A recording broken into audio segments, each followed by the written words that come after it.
Prominent pro-democracy activist Joshua Wong called Beijing's proposed national security legislation more evil than the scrapped extradition bill that triggered mass protests in Hong Kong last year.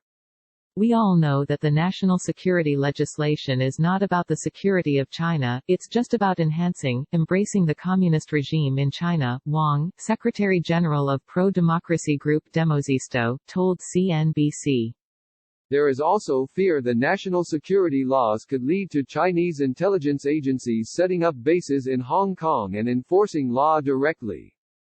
Unlike other laws in the territory, the bill introduced last week allows Beijing to bypass Hong Kong's legislature before implementation, reigniting concerns about deteriorating freedoms in the city. The motion to draft the law is expected to be passed on Thursday when China's annual parliamentary session ends. It would be implemented in months, after details are drafted and passed by Beijing. Wong slammed that process, saying, "This proposed law is a stepping stone for the future interference of eroding the political and economic freedom in Hong Kong." He argued that the law could criminalize free speech, including criticism of Chief Executive Carrie Lam and calls for her to step down. Wong, who has taken his cause overseas, including to the U.S., for support, said that such activities may be considered subversion in the future under the national security law. Wong said that the law could be arbitrarily enforced and that the prosecution of those who breach it may not take place in Hong Kong. In the future, I might not be jailed in Hong Kong anymore, I might be jailed in China, in Beijing, and that is the tremendous threat we might need to face, said Wong.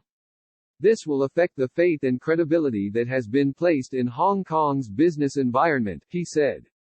Last week, the American Chamber of Commerce in Hong Kong expressed concerns about the law. It said the freedoms that distinguish the city from mainland China, like its independent judiciary and the freedom of assembly, have been key to Hong Kong's position as a global financial center. There is a fear factor developing in the business community, AmCham said in a statement. The business group said definition and details of the law are necessary to alleviate that feeling. A Beijing-inspired national security law leaves open an interpretation of how such an act will be enforced. How will it affect the rule of law? Will it mean limiting online, press and personal freedoms? People may also ask whether Beijing's concern over foreign interference adds an element of risk to foreigners living here, AmCham President Tara Joseph said in a statement. Over the weekend, the introduction of the national security law spurred thousands to protest in the streets, despite social distancing guidelines that remain in place to contain the coronavirus outbreak. More protests are taking place on Wednesday against the planned national security law and a bill criminalizing disrespect of China's national anthem. Time is running out in Hong Kong, that is almost turning from one country, two systems to one country, one system, and this seems to be the beginning of the end, said Wong, referring to the principle which China uses to govern Hong Kong. He said that the breaches the premise of the Sino-British Joint Declaration, a bilateral agreement that was registered at the United Nations. The treaty was signed to guarantee Hong Kong's autonomy for 50 years after the former British colony's sovereignty was transferred to China. It also calls into question the status of Hong Kong as a free port and economy for the free flow of capital, Wong argued.